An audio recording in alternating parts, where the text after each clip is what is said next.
오늘은 이 시간에는 로마서 7장 7절부터 25절을 우리 같이 보도록 하겠습니다. 어제 6장 15절에서 7장 6절까지를 우리가 마지막으로 살펴보았는데, 그때 순서를 조금 바꾸어서 7장 1절부터 6절을 먼저 살펴보고 그 후에 이제 6장 후반부를 살펴보았어요. 그렇기 때문에 7장 1절에서 6절을 먼저 다루었기 때문에 그 내용을 우리가 좀 다시 한번 좀 생각해 볼 필요가 있습니다. 7장 1절부터 6절에서는 바울이 우리가 어떻게 율법에서 벗어났는가, 그 결혼관계의 비유를 통해서 우리가 죽음을 통해서 율법에서 벗어났다. 우리가 죽음을 통해서라는 말은 예수 그리스도의 죽음에 우리가 동참함으로 예수님께서 율법의 형벌을 받으심으로써 율법에 대하여 죽은 것이 이제 그대로 우리에게 적용되어 우리도 율법에 대해서 죽었고 율법으로부터 벗어났다 하는 그 얘기를 바울이 했습니다. 지금까지 로마서를 공부해 오면서 바울이 율법에 대해서 얘기한 것을 종합해 보면 대단히 부정적이에요. 율법이, 그러니까 먼저는 율법으로는 의롭다함을 얻을 육체가 없다. 그러니까 율법은 구원의 길이 아니다. 바울이 그렇게 말했습니다. 그리고는 율법이 가입한 것은 범죄를 더하게 하려 함이라. 율법이 온 것은 우리에게 구원을 주기 위함이 아니고 오히려 우리를 더욱 죄인으로 드러나게 하기 위함이다. 그런 말을 했고요. 그 다음에는 우리는 더 이상 법 아래 있지 않고 은혜 아래 있다. 우리는 율법에 대해 죽고 벗어났다. 이런 내용들을 바울이 말했어요. 만약에 유대인들이 이 말을 들었다면 어떤 느낌을 받았을까요? 어떻게 반응했을까요? 한마디로 샤킹한 거죠. 유대인들에게 있어서의 이 율법이라는 것은 생명과 같습니다. 그 현대 유대인 작가 중에 카임 파탁이라는 사람이 있어요. 카임 파탁이라는 사람이 쓴 The Chosen이라는 소설이 있어요. 선민이란 뜻이죠. The Chosen. 그 소설을 쭉 읽어보면 거기 이런 이야기가 나옵니다. 여러분 시온주의 운동이라고 아시죠? 19세기부터 이제 러시아 그 유대인들을 중심으로 해서 우리가 본토를 회복해야 된다. 우리가 이스라엘로, 그러니까 그 팔레스타인 땅으로 돌아가서 이스라엘을 다시금 거기에 세워야 된다. 그래서 이제 이 정치적 운동으로 시작한 거예요. 유럽에 있는 그 유대인들이 이제 주변 민족들로부터 너무 핍박을 당하고 억울한 일을 많이 당하고 특히 러시아에 있는 유대인들은 그 고난이 굉장히 심했습니다.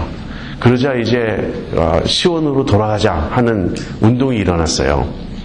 대부분의 유대인들은 이 운동에 적극적으로 동참했고 전 세계적으로 흩어져 있는 유대인들이 이제 돈을 보내고 헌금을 보내고 기도를 모으고 그렇게 해서 이 운동이 정치적으로 진행이 되었죠. 그래서 이제 일부 유대인들이 먼저 그 팔레스타인 땅에 정착해서 거기서 키부스라는 이 공동 그 농장 같은 걸 하고 그러다가 이제 2차 대전이 끝날 때 그 연합군들의 도움을 받아서 이스라엘 나라를 세우게 됩니다. 근데 그게 전부가 아니었어요. 스토리가. 그 초우슨이라는 소설에 그 또 다른 유대인 그룹이 등장해요. 하시딤이라고 하는 아주 유대인 그 경건주의자들이 정통 보수파 그 유대인들이 등장하는데 그들의 그 대표는 랍비가 아니에요. 짜딕이라고 불려요. 일반 유대교는 지도자가 랍비죠. 우리가 잘 아는 대로. 근데 이 하시딤 이 유대교의 대표는 짜딕입니다. 짜딕은 히브리어로 의인이란 뜻이에요. 그래서 그 지도력이 훨씬 막강합니다. 그 랍비는 그냥 이 기독교의 그저 목사 정도의 역할을 한다면 짜딕은 그 공동체 전체 모든 일을 다 주관하는 아버지 같은 그런 분이에요. 근데 이제 랍비의 아들과 짜딕의 아들이 친구가 돼요. 그래서 이제 그 얘기가 진행되면서 그 짜딕이 말하는 내용이 거기 나옵니다. 왜 짜딕이 이렇게 말해요. 이 시온주의 운동에 반대하면서 정치적으로 이스라엘의 독립을 회복하려고 하는 것은 하나님의 뜻이 아니다. 우리의 소망은 오직 토라에 있다. 오직 율법에 있다. 우리가 율법을 지킬 때 하나님께서 우리를 지켜주실 것이고 우리를 인도해 주실 것이다. 우리가 율법을 떠나서 정치적으로 어떤 독립을 쟁취하기 위해서 노력한다든지 하는 것은 하나님 뜻이 아니다. 그런 시각이 있다는 것을 저는 그 소설을 읽고 처음 알았습니다. 사실은 시온주의 운동은 민족주의 운동이었고 정치적 운동이었긴 하지만 그렇게 신앙적인 운동은 아니었어요. 그래서 지금 팔레스타인에 세워진 이스라엘이 꼭 그 신앙 공동체적인 국가라고 보기는 어렵습니다. 아무튼 제가 말씀드리고자 하는 요지는 이 토라에 대한 유대인들의 열정이에요. 이 율법에 대한 유대인들의 그 열정은 우리의 상상을 초월합니다. 토라가 우리의 생명이다. 토라만이 구원의 길이다. 토라가 전부다. 그런 열정을 갖고 있는 유대인들에게 바울은 토라는 구원의 길이 아니다. 토라를 지켜서 구원받을 사람이 없다. 토라는 오히려 죄를 더하게 하는 역할을 한다. 우린 더 이상 토라 아래에 있지 않다. 이 얘기를 한 거예요. 얼마나 충격적입니까? 그래서 바울이 이 시점에서 자신의 율법관을 다시 소개합니다. 그렇다면 나는 율법을 처음부터 끝까지 부정적으로만 보는 것인가? 나는 율법을 지금 나쁘다고 말하는 것인가? 바울은 그 점을 해명합니다. 바울의 요점은 율법 자체는 좋은 것이라는 거예요. 율법은 선하고 의롭고 거룩한 것이다. 그러나 율법의 기능은, 펑션은 부정적인 것이다. 그래서 이제 7장 7절부터 일단 13절에서 율법에 대한 설명을 하고요. 문제는 율법에 있지 않고 우리의 육신에 있다.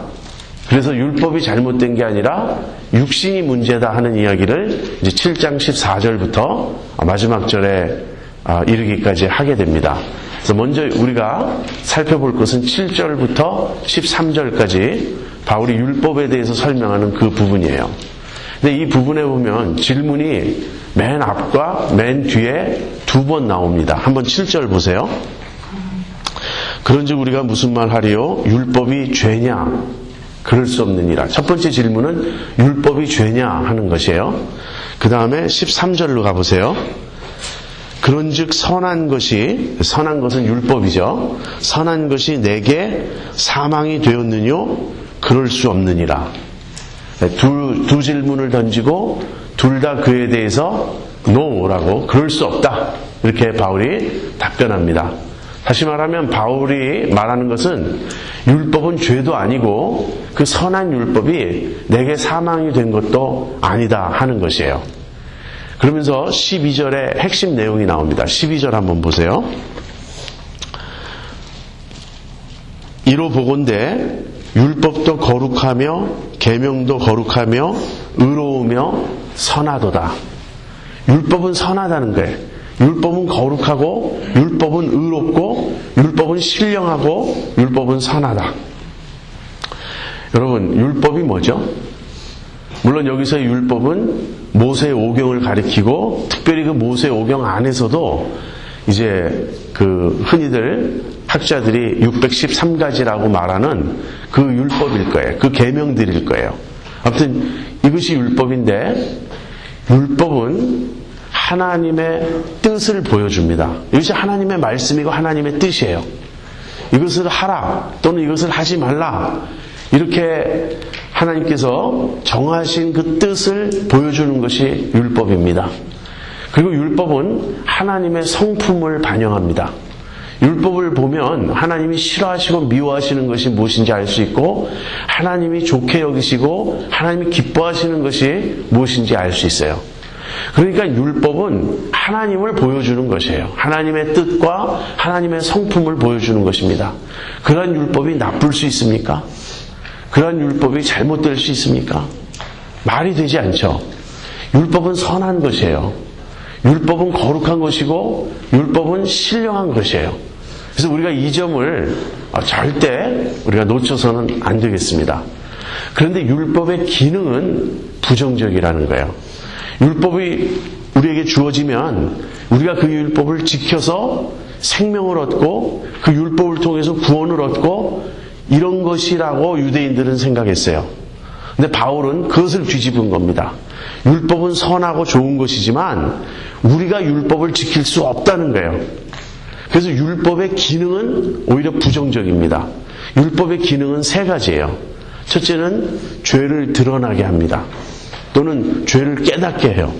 두 번째는 죄를 충동합니다. 세 번째는 죄를 정죄해요. 그것이 율법이 왔을 때 우리에게 일어나는 일이에요. 그 하나하나 살펴보도록 하겠습니다. 다시 7절로 돌아가 보죠. 그런즉 우리가 무슨 말 하리요? 율법이 죄냐? 그럴 수 없느니라. 율법으로 말미암지 않고는 내가 죄를 알지 못하였으니 곧 율법이 탐내지 말라 하지 아니하였다면 내가 탐심을 알지 못하였으리라.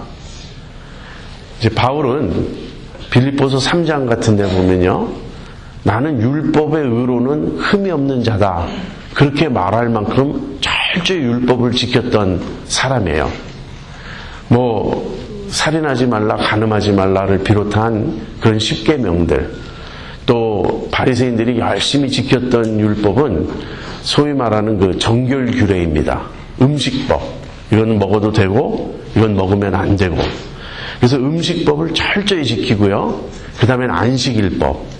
안식일법이 굉장히 복잡했어요. 그냥 안식일에 일하지 말라 이렇게 간단히 돼 있잖아요. 그런데 이제 이것을 고민하면 어떤 내용이 나오냐면 뭐가 일이냐 하는 거예요. 안식일에 내가 아이를 이렇게 업고 가면 일인가? 학자들은, 그러니까 랍비들은 그건 일이 아니다. 왜냐면 아이니까. 자기 아들을 업고 가는 게 왜 일이냐? 그건 괜찮아요. 근데 만약에 아들의 손에 물건이 들려있다면 어떻게 되느냐? 그렇죠. 그건 간접적으로 물건을 옮기는 거죠. 그건 일이다. 우리 생각에는 상상할 수 없는 그 복잡한 체계가 있어요. 안식일에 침을 뱉는 것은 일이냐? 당연히 아니죠. 침은 침 뱉는 건데. 근데 그 침이 식물 위에 떨어져서 물을 주는 역할을 한다면 일이다. 보통 복잡한 게 아니에요. 여러분 요즘도 유대인들 전용 무슨 그런 회사나 빌딩이나 이런 데 가면요, 토요일 날 안식일에는 엘리베이터가 매 층마다 무조건 섭니다. 왜냐면 그거 누르는 게 일이니까 누르지 않고 그냥 자동적으로 열리면 들어가고 그렇게 하는 거예요. 이것이 안식일법이었어요. 그러니까 그것을 누가 지킬 수 있습니까? 밤낮 그것만 연구하는 사람들만 지킬 수 있어요. 바리새인들, 서기관들, 율법학자들은 그것만 전념하니까 지킬 수 있는데 일반 사람들은 알지도 못해요. 그 법을 다. 그래서 밤낮 바리새인 옆에서 보고 있다. 너 그거 죄야. 이렇게 지적을 받으면 이거 안 됩니까? 이래야 되고. 그래서 성경을 복음서를 읽어보면 예수님이 세리와 창기와 죄인들과 함께 하신다 그러죠. 그때 죄인은 누구죠? 무슨 전과자입니까? 아니에요. 너무나 가난해서 율법을 모르고 그런 세세한 율법을 알 수가 없고 알아도 지킬 수 없는, 직업의 성격상 그 율법을 지킬 수 없는 사람들을 죄인이라고 불렀던 거예요. 하나님 앞에 그들이 죄인일까요? 전혀 아니죠. 그런 식이었어요. 여러분이 정결규례라는 거는 이제 밖에 나갔다 들어올 때 유대인들은 특히 시장 같은 데 갔다 들어오면 나도 모르게 부정한 사람들과 접촉한다는 거예요. 그러면 부정을 없애기 위해서 돌아와서 이제 씻어야 돼요. 이 씻는 것은 위생적인 씻음이 아닙니다. 그것이 아니라 의식적으로 씻어야 돼요. 그런데 손을 씻는 법이 뭐냐면 손 끝에서부터 물을 흘려가지고 물이 흘러서 여기서 떨어져야 돼요. 여기까지. 그러니까 이건 무슨 깨끗하게 되기 위한 게 아니고 의식적으로 pure 해야 돼. purify 하는 거예요. 그래서 물을 이렇게 해서 씻는데 꼭 그렇게 씻어야 이제 나는 부정을 면했다. 이렇게 되는데 어떤 랍비는 감옥에 갇혔을 때 하루에 아주 극소량의 물을 주는데 그 물을 정결규례를 위해서 써가지고 목말라 죽었다는 얘기도 있어요. 물론 지금 저는 좀 과장된, 좀 지나친 예를 든다고 말할 수 있지만 그렇게 복잡한 게 유대인들의 안식일법, 정결규례 그런 법이었어요. 근데 그 모든 걸 지켰다는 거예요, 바울은. 내가 어려서부터 모든 율법을 지켰다.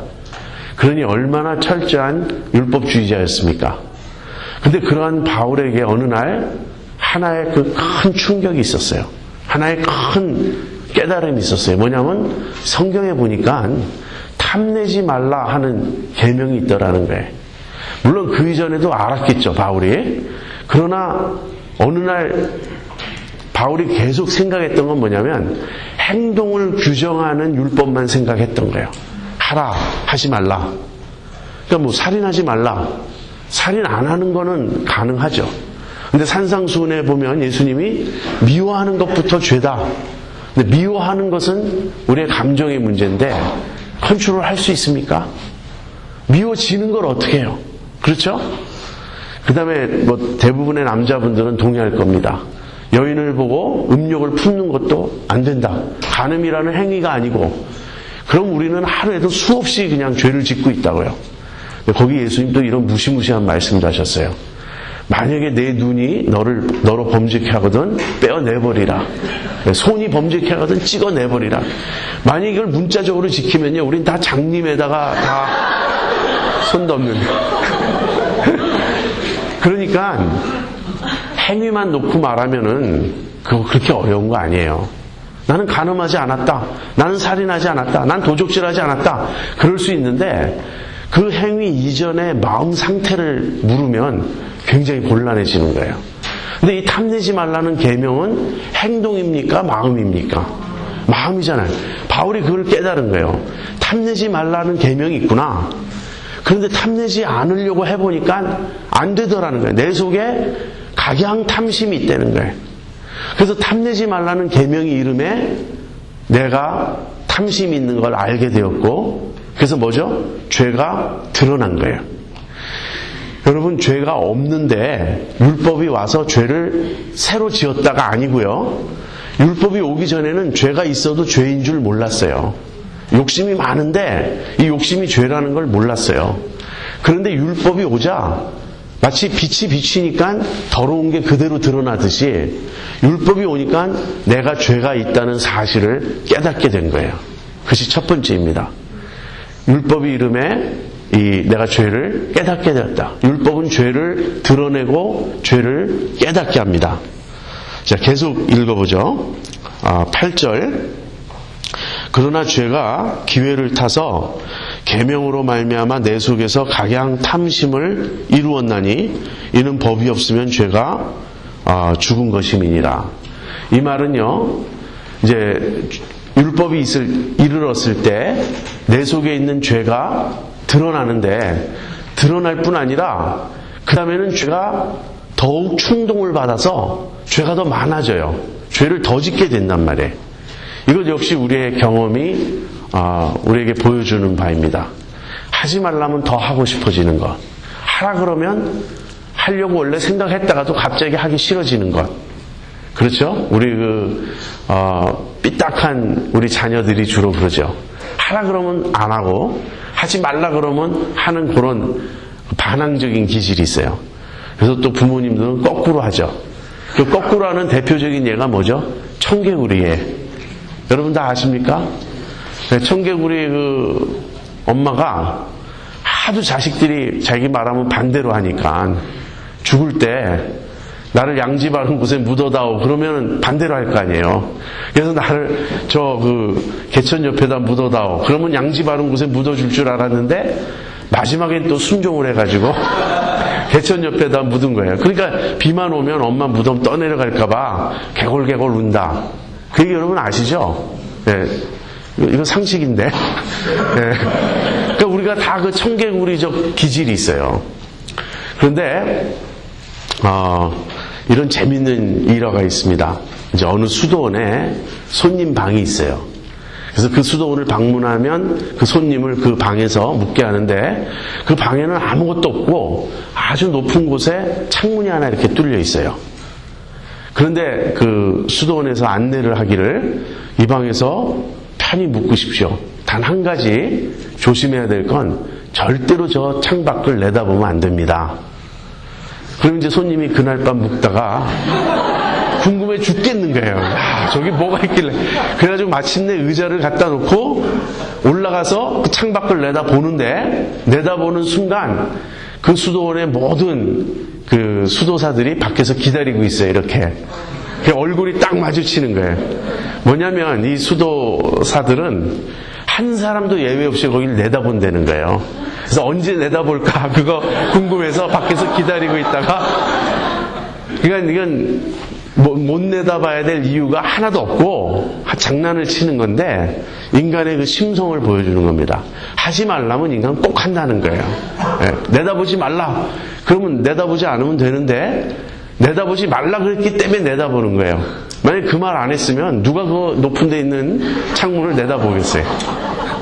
그게 인간의 심보입니다. 그래서 죄가 오면요, 그러니까 율법이 오면 죄가 드러날 뿐 아니라 그 죄를 자꾸 충동해요. 우리가 더 짓게 된다고요. 그래서 내 속에서 각양탐심이 일어난다는 거예요. 마치 물 속에 진흙이 있는데 진흙을 휘저으면 막 그 물이 탁해지고 밑에서부터 올라오죠. 이제 그런 형국인 거예요. 그래서 율법이 오면 죄를 드러나게 하고요. 그 다음에 죄를 더 짓게 해요. 죄를 충동해요. 그다음 세 번째는 뭐냐면 결국은 우리가 완전히 죄인으로 확정되는 거예요. 죄를 정죄하는 겁니다. 계속해서 읽어보겠습니다. 8절 후반부에 이는 법이 없으면 죄가 죽은 것임이니라. 전에 법을 깨닫지 못할 때에는 내가 살았더니 계명이 이름에 죄는 살아나고 나는 죽었도다. 생명에 이르게 할 그 계명이 내게 대하여 도리어 사망에 이르게 하는 것이 되었도다. 죄가 기회를 타서 계명으로 말미암아 나를 속이고 그것으로 나를 죽였는지라. 그 다음에 13절 후반부에 오직 죄가 죄로 드러나기 위하여 선한 그것으로 말미암아 나를 죽게 만들었으니 이는 계명으로 말미암아 죄로 심히 죄되게 하려 함이니라. 이 모든 표현이 보여주는 바는요, 율법이 오면 죄가 된다는 거예요. 정죄를 받는다는 거예요. 그리고 그 결과 내가 죽게 된다는 거예요. 내가 정죄를 받았기 때문에 이제 죄의 결과는 뭐죠? 사망인 거예요. 이게 율법이에요. 율법은 그 자체는 선하고 좋은 것입니다. 우리가 곰곰이 생각해 보면 이것은 너무나 당연해요. 만약에 율법이 선한 것이 아니라면 우리를 정죄할 수 있습니까? 율법이 똑바른 자가 아니라면 우리가 구부러졌다는 걸 어떻게 드러내겠어요? 자 자체가 구부러져 있다면 구부러진 자를 가지고 우리를 잴 때 우리가 구부러진 걸 어떻게 드러낼 수 있겠어요? 자가 이미 삐뚤어져 있는데. 그러니까 우리가 구부러진 것을 드러내는 자가 되려면 그 자는 스트레이트 해야 돼요. 똑바라야 돼요. 그래서 율법이 우리를 죄인으로 규정하기 위해서는 율법 자체는 선하고 의롭고 좋은 것이어야 돼요. 이게 바울의 지금 설명입니다.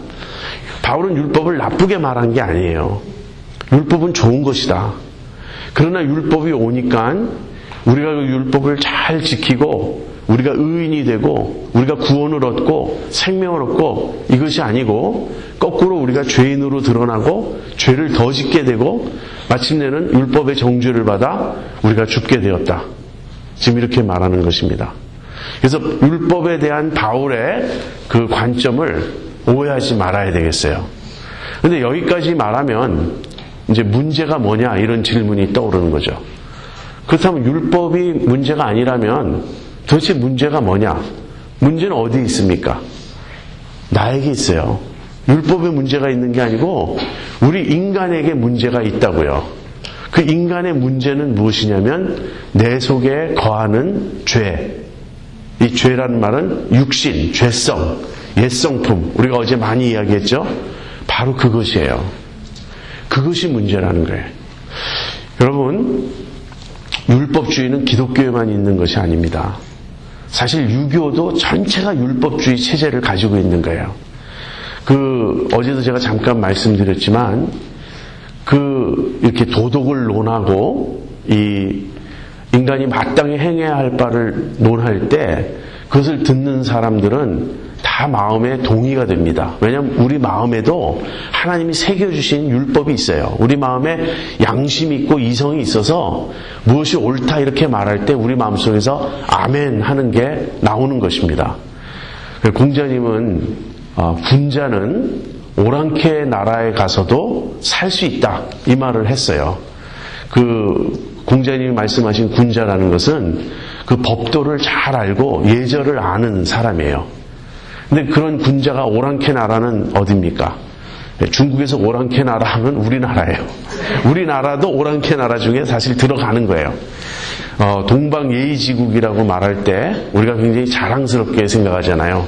근데 그건 중국적인 관점입니다. 중국 사람이 볼 때 오랑캐 중에서 동쪽에 있는 그 조선이, 그 한국이 그래도 예의가 바르더라. 그래서 동방예의지국인 거예요. 그러니까 오히려 우리는 이제 중국을 향해서 오랑캐라고 또 우리가 그렇게 말하는데 전부 그 자민족주의죠.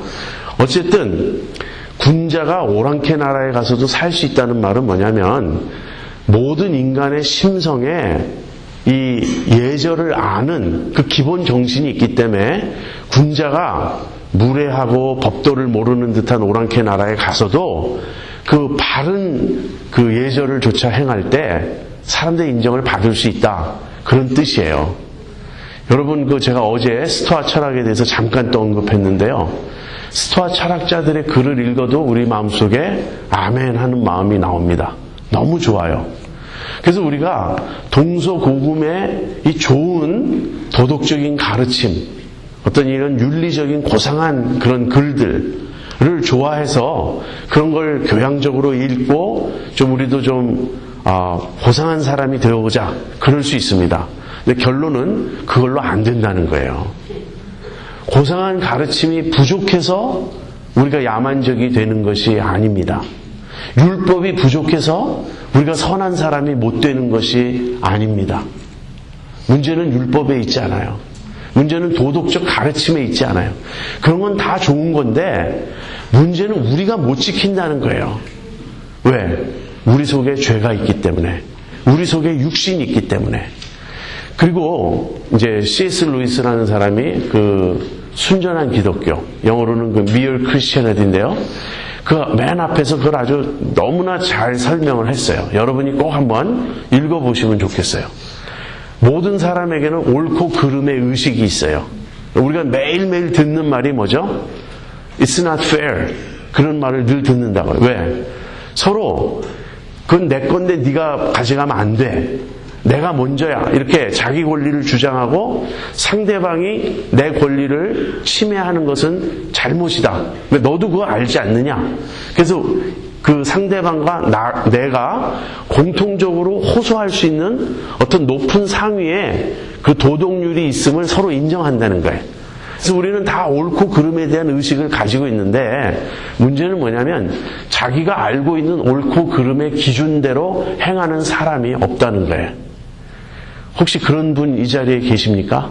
나는 지금껏 하늘을 우러러 한 점 부끄러움이 없다. 그런 분 계십니까? 저는 지금껏 살아오면서 만나본 적이 없어요. 오히려 남들이 다 문제시하는 성격을 가진 사람 중에 가끔 그런 주장하는 사람이 있어요. 아무도 동의 안 해요. 나는 지금까지 깨끗하게 살았단 말이에요. 그렇게 주장하지만 바로 가족부터 그 사람 때문에 힘든데, 그래서 우리는 우리 심성에 문제가 있다는 걸 압니다. 그리고 이 점을 충분히 깨닫지 못한 사람들은 밤낮 뭐 하냐면 결심하고 계획 세워요. 그럼 되겠지. 그러나 정말 그 길로 노력을 해본 사람은 사실 절망합니다. 안 되는구나. 내가 도대체 할 수가 없구나. 여러분, 이웃을 사랑할 수 있습니까? 어떻게 이웃을 사랑해요? 철저하게 이기적인 우리가 어떻게 남을 사랑합니까? 우리가 이웃 사랑하라는 계명을 몰라서가 아니라 알아도 못 지키는 거예요. 그래서 바울은 지금 육신을 지적하고 있습니다. 문제는 육신이다.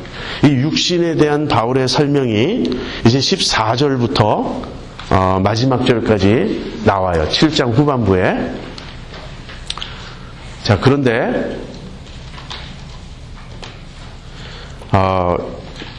7장 14절부터 20절은 같은 내용이 두 번 반복됩니다. 14절부터 17절까지, 그 다음에 18, 19, 20절. 그래서 이 두 부분이 사실 같은 내용을 반복하고 있어요. 그래서 이걸 따로따로 살펴볼 필요 없이 이제 묶어서 우리가 생각해 보도록 하겠습니다.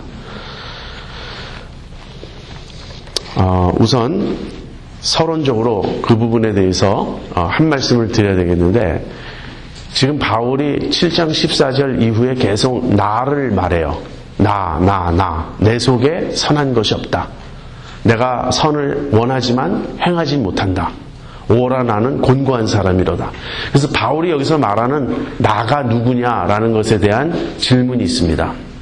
얼핏 보면 이런 인상을 받게 되죠. 바울은 사도가 아닌가? 바울은 정말 훌륭한 사람이 아닌가? 근데 그렇게 훌륭한 바울이 여기 묘사된 것처럼 그렇게 죄 아래 놓여 있고 막 죄에 팔리고 그 선을 원하지만 선을 행하는 것은 없고 이렇게 자기를 묘사하는 것은 좀 지나친 것이 아닌가. 그래서 이제 이 나에 대해서 다양한 해석이 있는데요. 크게 둘로 나눠서 생각해 볼 수 있습니다. 지금 여기서 바울은 자기 자신을 말하는 것인가? 아니면 자기가 아닌 어떤 일반적인 인간의 모습을 말하는 것인가? 그래서 일반적인 인간의 모습을 말한다. 그러면 아담이라고 생각해요. 학자들이. 바울은 지금 여기서 아담을 말하는 것이다. 그럴 수도 있고 아니면 바울 자기 자신에 대한 고백이다. 근데 이 두 입장 중에서는 저는 후자를 택합니다. 왜냐하면 여기 나와 있는 묘사는요. 굉장히 퍼스널해요.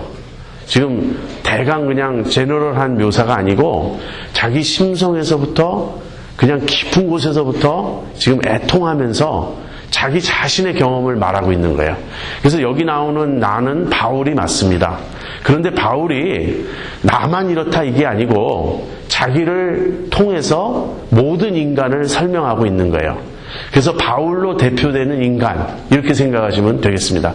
바울이 자기를 말하는 거예요. 그러나 바울이 자기를 말하는 이유는 자기가 하나의 예가 되지만 모든 사람이 이와 같다 하는 그 얘기예요. 두 번째, 바울이라면 이 예수 믿기 이전의 바울이냐 예수 믿은 후의 바울이냐 이 질문이 있고, 예수 믿은 후의 바울이라면 패배하는 그리스도인, 즉 신앙이 아직 어린 그런 미성숙한 바울의 얘기냐 아니면 성숙한 바울의 얘기냐, 이런 구분이 또 필요합니다. 그런데 이제 회심 이전의 바울로 보는 사람들도 있는데 결정적으로 회심 이전으로 볼 수 없는 몇 가지 이유가 있습니다. 그런데 그것을 설명할 시간이 없어요. 여기서 그냥 저는 회심 이후의 바울로 봅니다. 지금 바울은 자기 현재의 상태를 말하고 있는 거예요.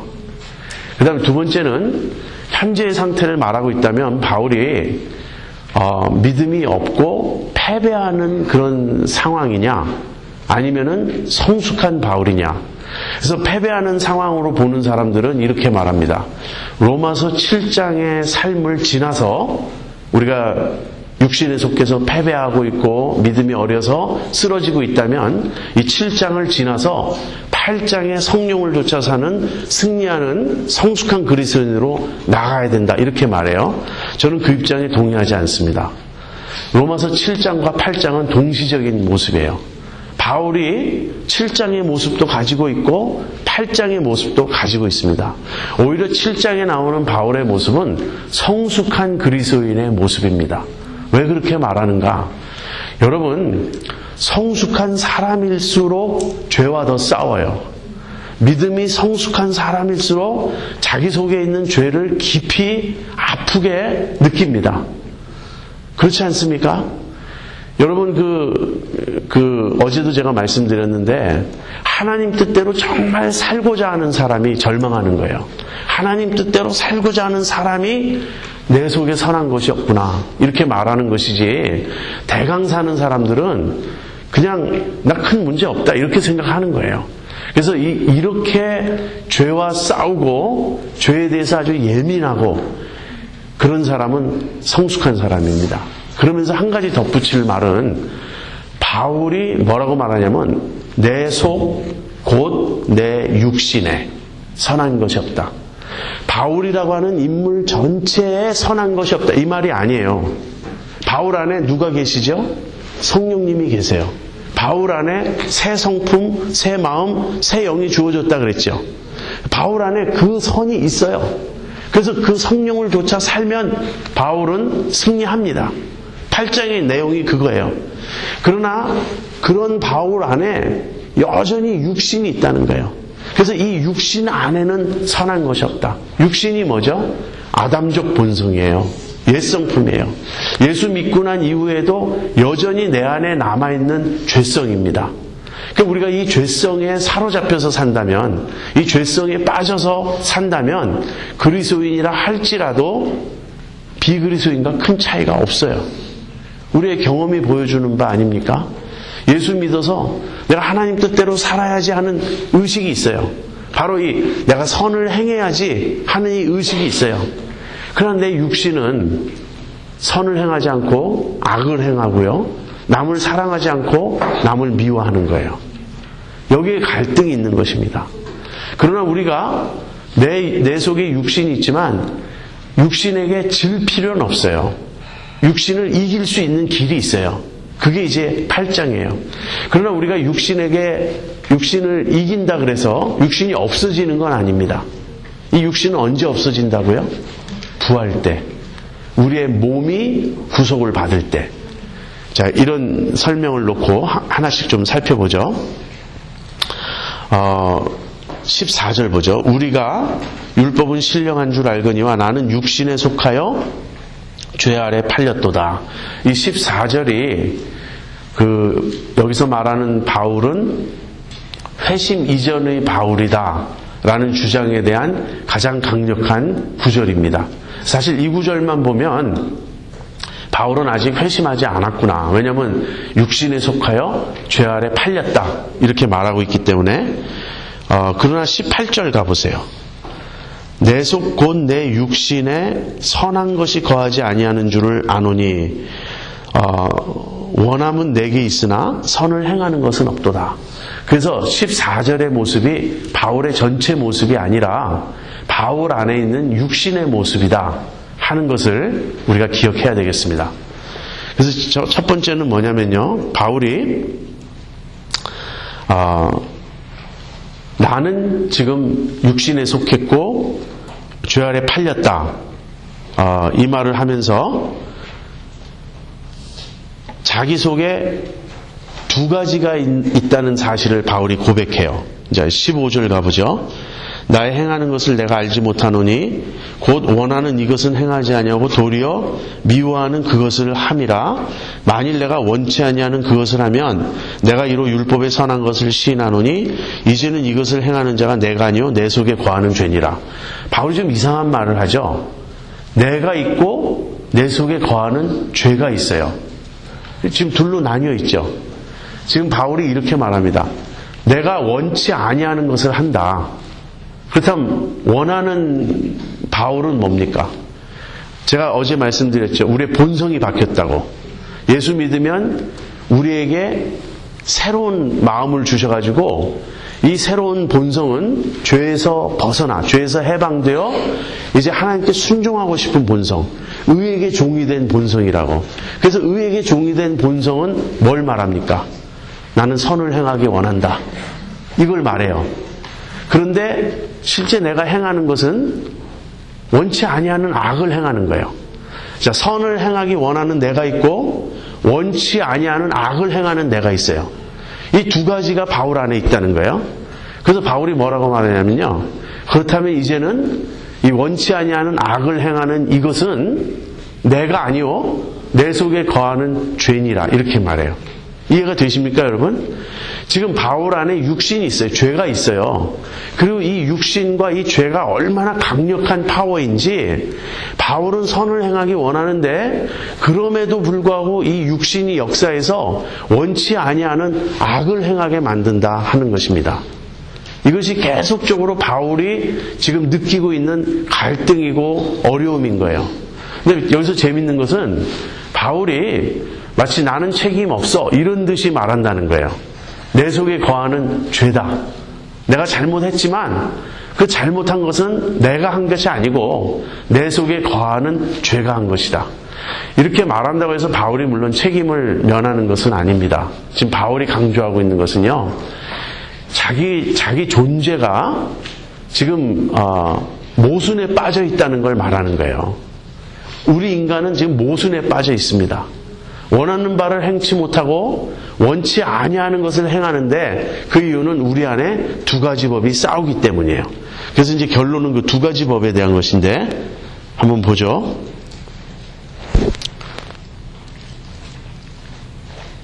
예, 21절. 그러니까 이제 14절부터 20절까지 바울의 갈등을 묘사했어요. 바울의 갈등은 자기가 지금 자기 속에 육신이 있고 그래서 자기가 원하는 것을 자기 속에 있는 육신이 방해해서 하지 못하게 하는 그 갈등을 이야기했어요. 근데 이제 그 해답을 21절에서 줍니다. 21절 보세요. 그러므로 내가 한 법을 깨달았노니 곧 잠깐만요.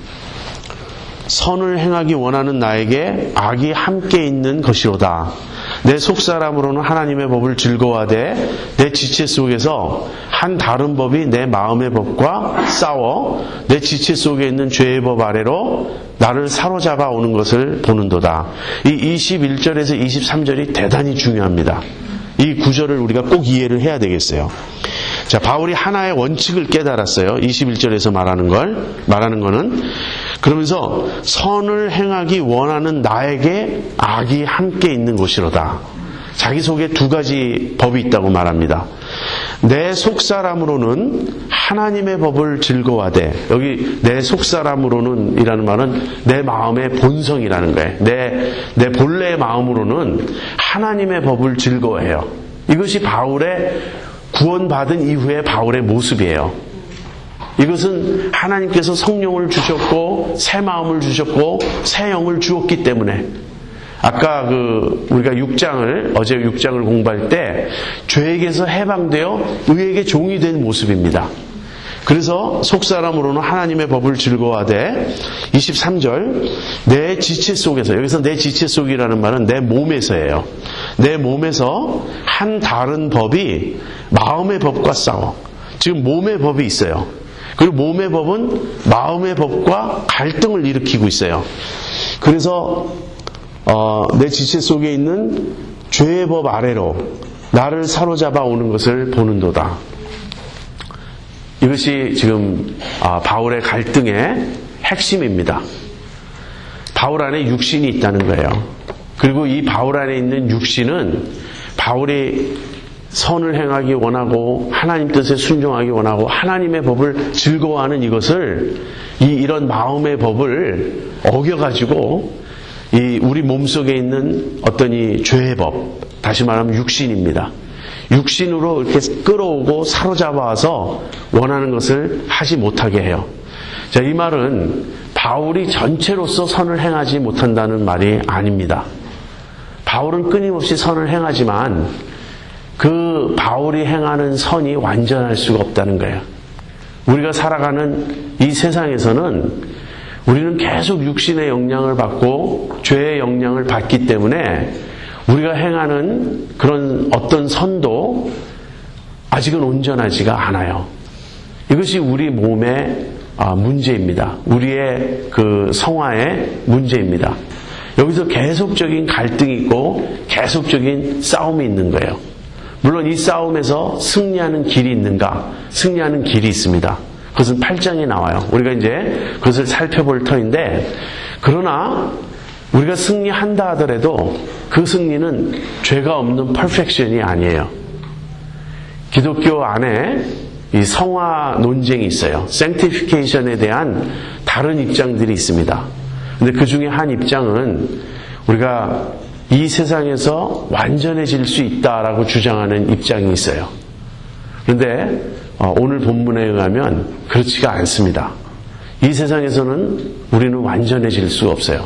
그렇다고 해서 우리가 완전하지 못한 우리 자신을 justify하고 만족하라는 것이 아니라 계속해서 완전을 추구해야 되는데 superficial한 perfection을 말하지 말라는 거예요. 네.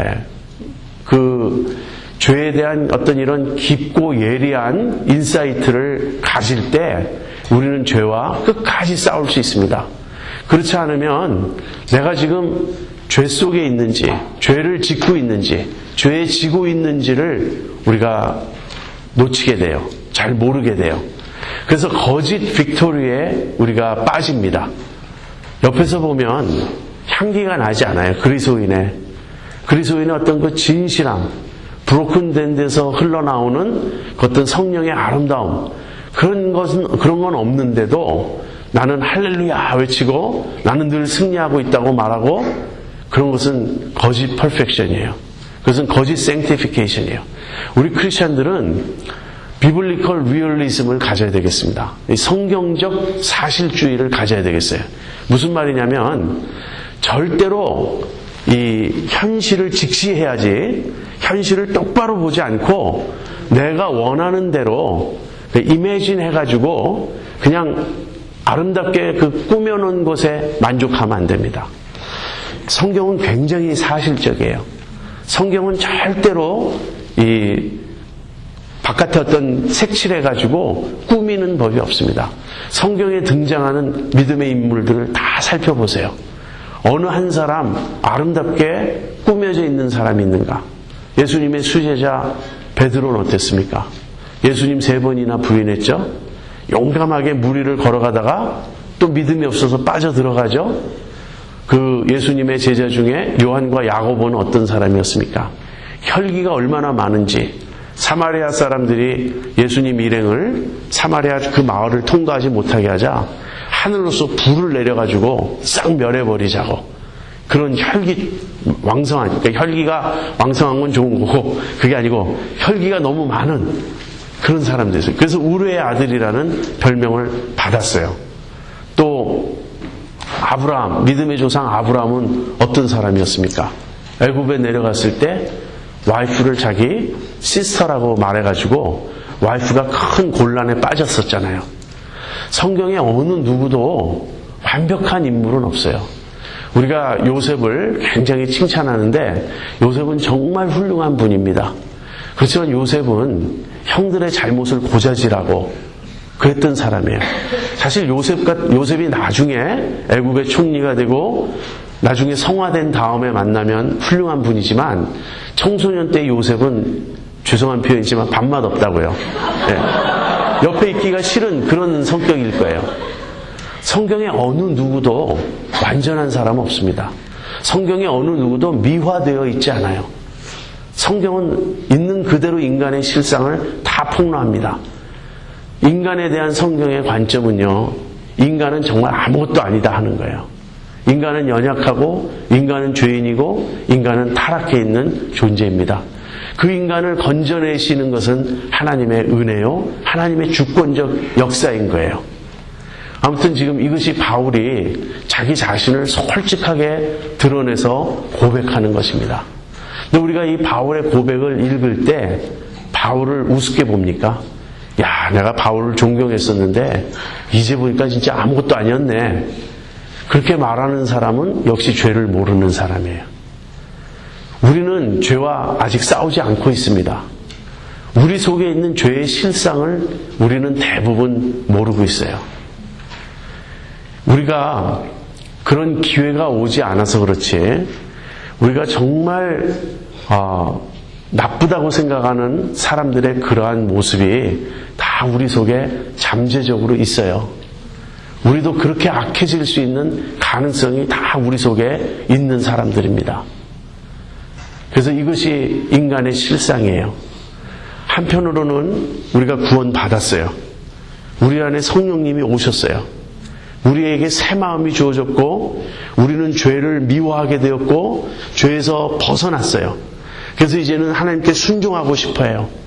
그러나 여전히 옛성품이 남아있는데 이 옛성품이 생각보다 얼마나 강하고 얼마나 질기고 얼마나 끈질긴지, 그렇게 주님 뜻대로 살려고 하는 나를 또 억어하고 또 사로잡고 또 끌고 가고, 그래서 우리가 선줄로 생각하면 금방 넘어지고 나는 이제 된 것 같아, 이제 나는 죄쯤은 난 이제 더 이상 문제가 안 되는 것 같아 생각하는 그 순간에 죄의 한가운데로 나를 처박아 넣고 내게는 이제 미움이 없어. 나는 모든 사람을 사랑할 수 있을 것 같아. 라고 생각한 그 순간에 내가 가장 사랑하는 자식이든 배우자든 무슨 가족 중에 누구든 그 한 사람을 사랑하지 못해가지고 너무나 당황하게 되는 우리 자신의 모습을 우리가 발견하게 되는 겁니다. 근데 이 현실을 직시할 때 구원이 가능해요. 바로 거기서부터 우리를 건져주신다는 거예요. 그리고 그 길이 있다는 겁니다. 지금 7장이 전부가 아니에요. 7장은 육신의 영향 속에서 괴로워하는 바울인데 육신의 영향에 계속 얽매여 있을 필요가 없어요.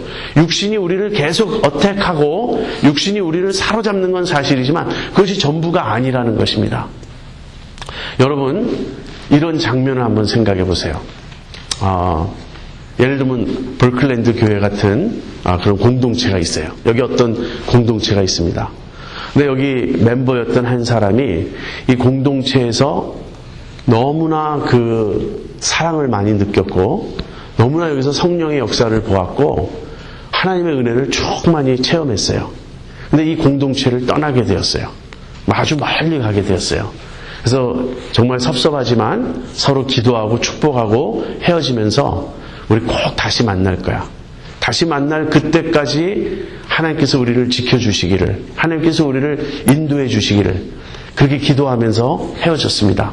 뭐 요즘처럼 이메일이라든지 전화라든지 이렇게 늘 연락할 수 있는 상황이 아니었어요. 그래서 시간이 많이 흘렀습니다. 몇 년이 지났어요. 연락도 두절된 채 몇 년이 지났는데 그 다음에 이 공동체에 속한 한 사람을 만나게 되었어요. 너무 그리워서 다들 잘 있냐고, 어떻게 지내냐고.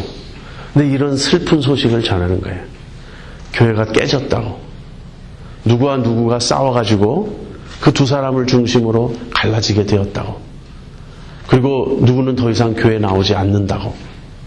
여러분, 이런 장면을 상상할 수 있습니까? 없습니까? 충분히 상상할 수 있죠. 뭐죠? 우리 안에 죄가 있어서 죄가 역사했다는 거예요.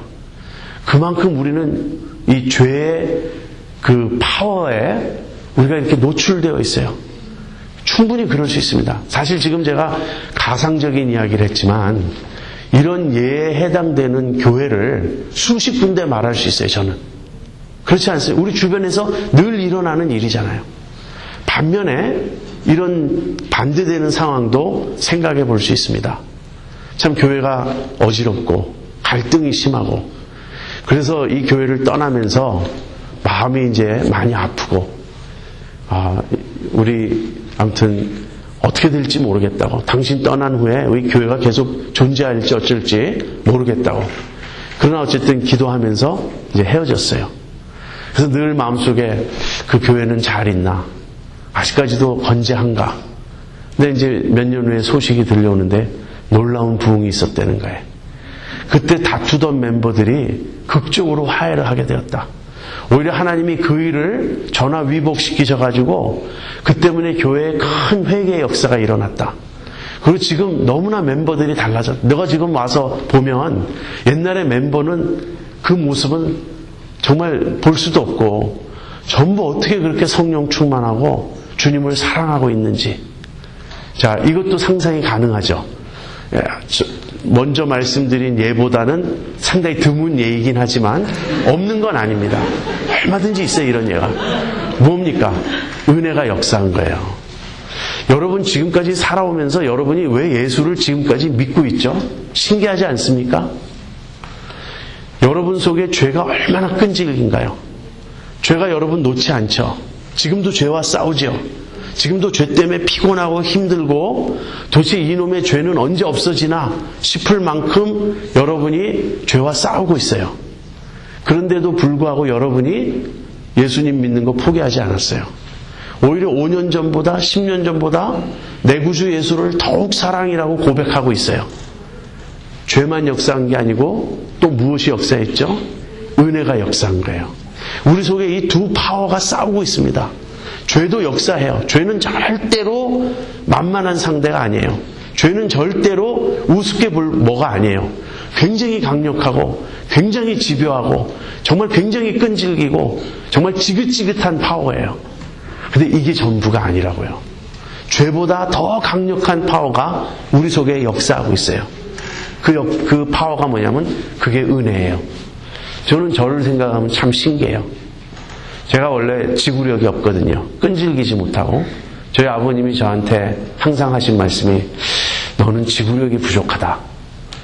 어렸을 때 태권도 시작했다가 6개월 만에 끝내고 농구부 들어갔다가 한 달 만에 나오고 서예 한다고 붓이랑 이런 거 준비했다가 그만두고 미술부 들어갔다가 그만두고 아무튼 제가 변명할 수가 없을 만큼 변덕스럽고 그런데 지금까지 하는 일이 하나 있어요.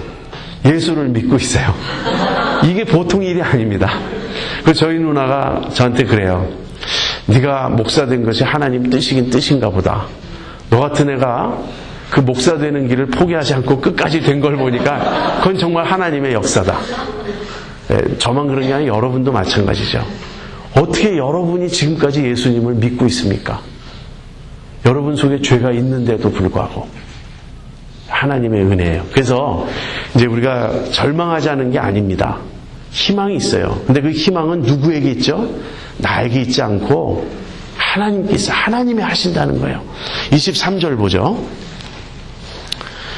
24절. 오라 나는 곤고한 사람이로다. 이 사망의 몸에서 누가 나를 건져내랴. 이 오라 나는 곤고한 사람이로다. 이 고백은 모든 그리스도인의 고백입니다. 주님을 진실하게 따르고자 하는 사람일수록 오라 나는 곤고한 사람이로다. 얼마나 겸손해졌습니까? 오라 나는 잘난 사람이로다. 오라가 아니죠. 그때는 어떤 와 나는 잘난 사람이로다. 이렇게 감탄하는 게 아니라 오라 나는 공고한 사람이로다. 자기의 현실, 자기의 실상을 직시하고 깨달은 사람들, 브로큰된 사람들, 깨어지고 겸손해진 사람들의 고백입니다.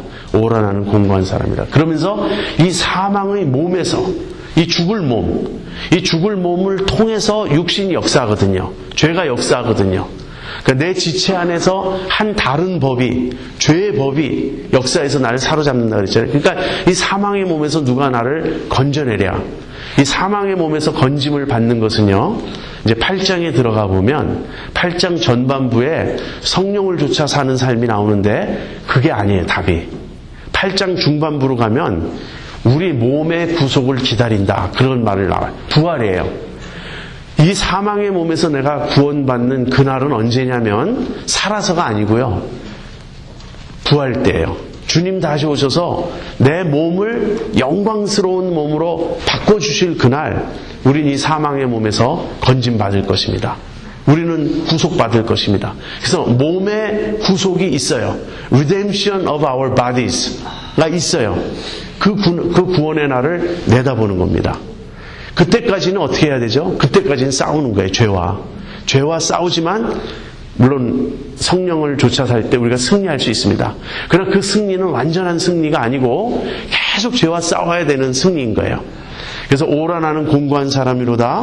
누가 이 사망의 몸에서 나를 건져내랴. 그리고서는 25절에 우리 주 예수 그리스도로 말미암아 하나님께 감사하리로다.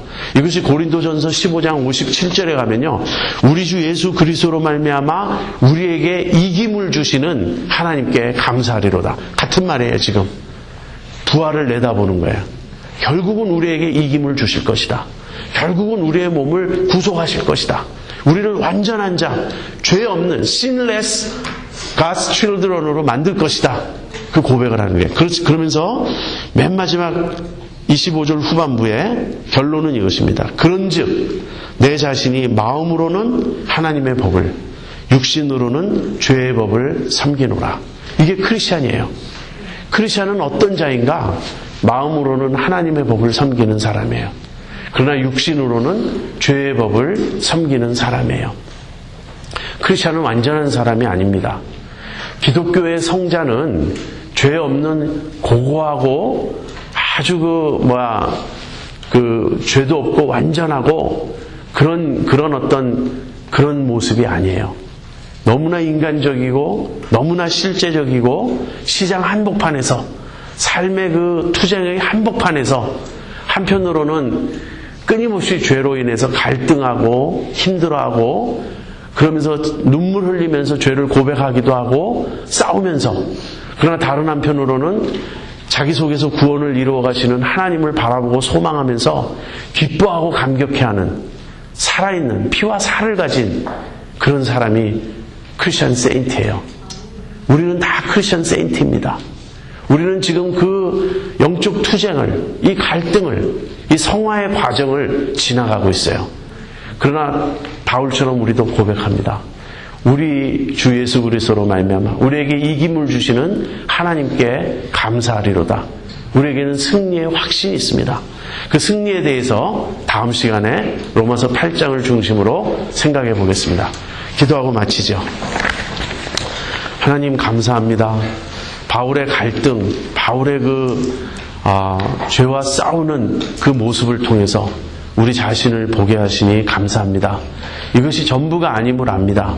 주님, 우리가 실제적인 사람들이 되어서 우리 자신에 대해서 환상을 갖지 않고 우리 자신을 미화시키지 않고 우리의 문제가 무엇인지 그 실상을 늘 깨닫게 하시고 거기서부터 주님의 구원을 체험할 수 있게 하여 주시옵소서. 결국 우리를 승리로 인도하시는 하나님께 감사와 찬송을 돌리오며 예수님의 이름으로 기도합니다. 아멘.